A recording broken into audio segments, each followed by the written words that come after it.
I'm Sarah Fergani with KENS 5 News Now. A massive search involving several local law enforcement agencies is underway for a San Antonio realtor who disappeared several days ago. 51-year-old Suzanne Simpson, a mother of 3 children, vanished around 11 Sunday night, less than a mile from Trinity University. The Clear Alert has it as the 500 block of East Olmos. The Texas Rangers were out last night searching alongside Olmos Park Police. They started in the neighborhood where she lives.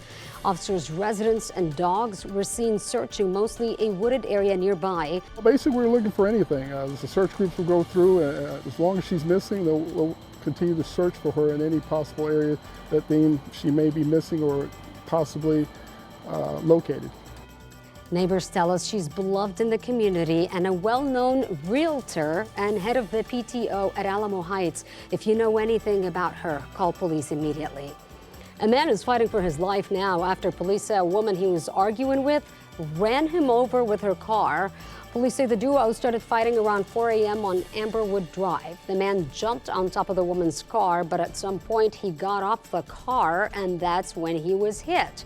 He was taken to the hospital in critical condition. Police detained the woman as they continue to investigate.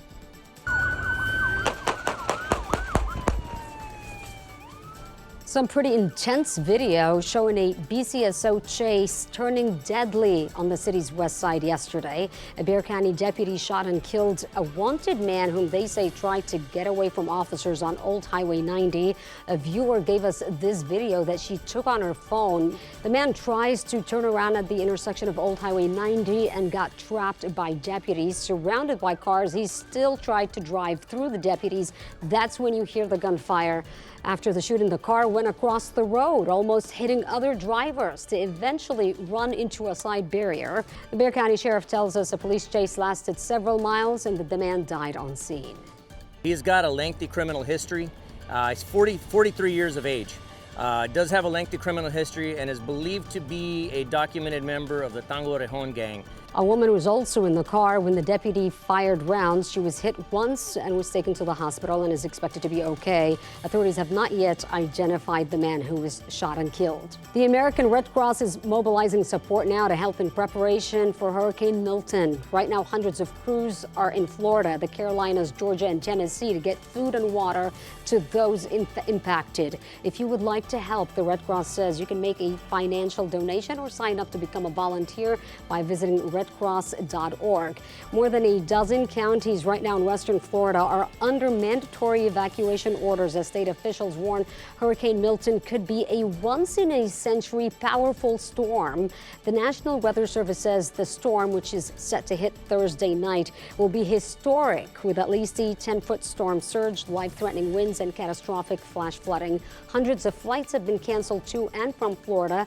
Both Walt Disney World and Universal Orlando theme parks are closed today and tomorrow. Investigators have released new details in the deadly dog attack that killed a 1-year-old boy and injured a 13-year-old girl. The babysitter seen here, 36-year-old Heather Rodriguez, is facing felony charges of causing serious bodily injury to a child by omission. Sheriff Salazar says there's no plan to upgrade the charge to murder, even though the child died, because serious bodily injury to a child is a first-degree felony. Rodriguez was cited back in April for allowing aggressive dogs to roam and threaten neighbors. To me, that's the equivalent of coming out into your own front yard and waving a gun around indiscriminately. You know that what you've got on your hands is a huge problem. Now, there is a GoFundMe account to help the baby's family with funeral expenses. You could find a link on KENS5.com. Don't stop the treat.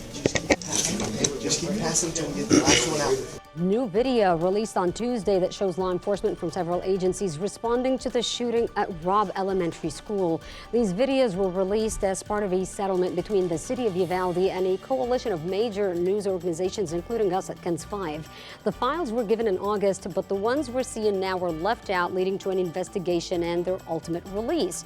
More than 40 videos show how responding officers were reacting to the chaos that day. Some were in shock, others overcome by emotion, and some questioning why no one entered the room. We have that full story on KENS5.com. The city took yet another step to build the San Antonio Missions a new stadium. Their county commissioners gave their stamp of approval, giving the Missions owner the proof needed for MLB.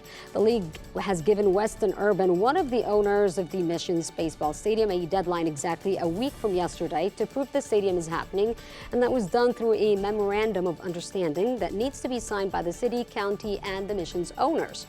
The city gave its approval back in September.